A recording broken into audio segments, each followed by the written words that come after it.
Hi hello guys, मेरा नाम सूरज। मैं कक्षा 12 आज रासायनिक विज्ञान आपको पढ़ाऊंगा।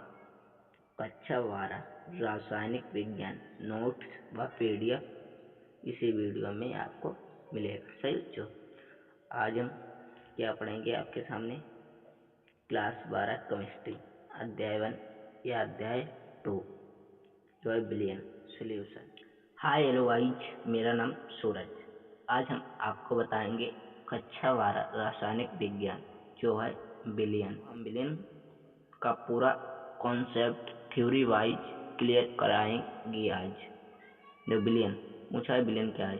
दो या दो से अधिक पदार्थों के सामग्री मिश्रण को बिलियन कहते हैं। वह पद बिलियन जिसके प्रत्येक भाग का संगठन समान होता है उसे सामग्री मिश्रण कहते हैं। जैसे दो या दो के अधिक पदार्थ, जैसे एक और दो, जैसे दो पदार्थों के सामग्री मिश्रण, उसके जो सात योग है योगों को सामग्री मिश्रण कहते हैं। वह विलयन जिसके भाग में संगठन समान होता है, वो आपस में जुड़े रहते हैं, उसे सामग्री मिश्रण कहते हैं। जैसे कि अब हमारा दूसरा है विलयन के लक्षण। विलयन के लक्षण कैसे होते हैं? विलयन के लक्षण, जैसे पहला, विलयन में एक ही प्रवस्था होती है। प्रवस्था एक ही अवस्था होती है, अर्थात यह एकल प्रवस्था यंत्र होता है। एक ही प्रवस्था की अभिक्रिया करता है। एक ही जो एकल होता है, एकल बंध जिसे कहते हैं। विलयन में एक ही प्रवस्था होती है, अर्थात यह एक प्रवस्था यंत्र होता है। दोनों एक मशीन होती है, कोई भी विधि होती है। जैसे कि दूसरा विलयन का लक्षण हमारा है विलयन के गुणधर्म। विलयन के गुणधर्म उसके अवयवों के गुणधर्म होते हैं। जैसे एक कोई पदार्थ है या कुछ भी चीज ले लो जिसका एक ही लक्षण हो, एक ही उदाहरण हो, एक ही चीज हो, उसे विलयन के गुणधर्म उसके अवयवों के गुणधर्म होते हैं। जैसे उसके बराबर ही होते हैं। अब नंबर तीसरा है हमारा, क्या है बच्चों? विलयन के गुणधर्म। जैसे विलयन के गुणधर्म जैसे क्या होता है?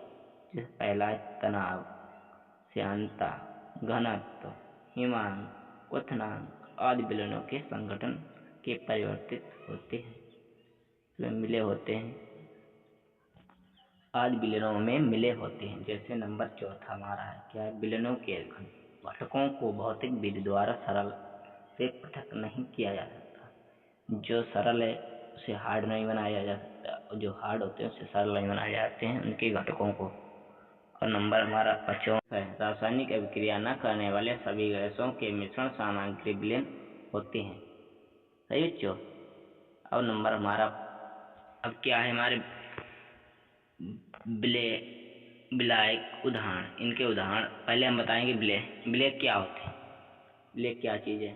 जैसे विलय में वह पदार्थ जो अपेक्षाकृत कम मात्रा में उपस्थित रहता है उसे विलय कहलाता है या विलय कहते हैं।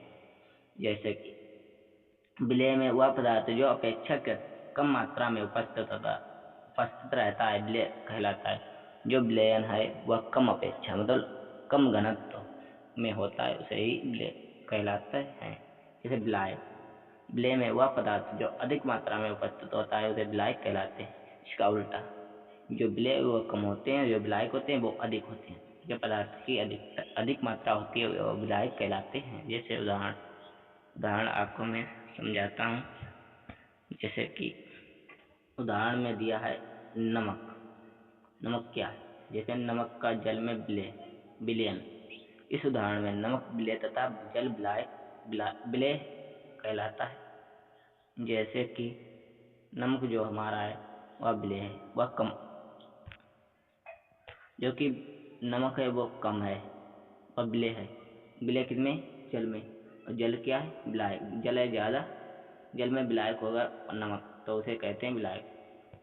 अब हमारे पास जैसे हम नोट में आपको लिखा देता हूँ, आपको लिखाता हूँ। जैसे कि हमारे पास है नोट। जब किसी विलयन में विलय की मात्रा विलायक से अपेक्षाकृत कम होती है उसे तनु विलयन, तथा जब विलयन की अपेक्षा अधिक मात्रा में विलायक में घुली होती है उसे सांद्र विलयन कहते हैं। ये बच्चों हमारा ये होता है। देखो, जब किसी बिलियन में ब्लैक की मात्रा से अपेक्षाकृत कम होती है उसे तनु बिलियन, तथा जब बिलियन की अधिक मात्रा ब्लैक में घुली होती है तो उसे सांद्र विलयन कहते हैं। जो समझ में आया है? समझ में आया हो तो इस वीडियो को लाइक करो और चैनल को सब्सक्राइब करो। इसी तरह मजेदार वीडियो देखने के लिए हमारे चैनल को सब्सक्राइब कीजिए और वीडियो अच्छी लगे लाइक करो, चैनल को सब्सक्राइब करो और एक प्यारा सा कमेंट इस वीडियो के लास्ट में आप दे दीजिए। धन्यवाद। Okay guys.